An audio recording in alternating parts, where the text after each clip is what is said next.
Hello guys, in this video we're going to talk about how to buy Solana meme coins using your Jupiter exchange.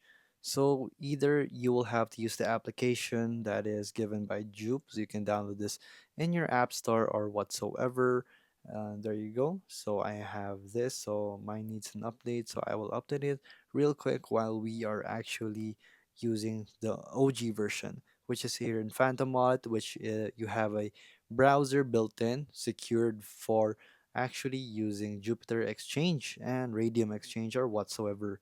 And right here, all you have to do is press connect wallet right here, press Phantom, and it's going to connect it basically into your wallet right here, and then you'll be able to swap into meme coins.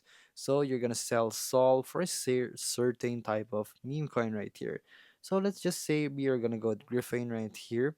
So you enter the amount of Solana that you want to swap, and it's going to swap it into the meme coin that you want. So you also want to just auto set everything if you don't know what you're doing. So it says auto right here in the top left corner, and there you go. So let's check out our Jupe application if it's already here. So yes, we have it ready, and there you go.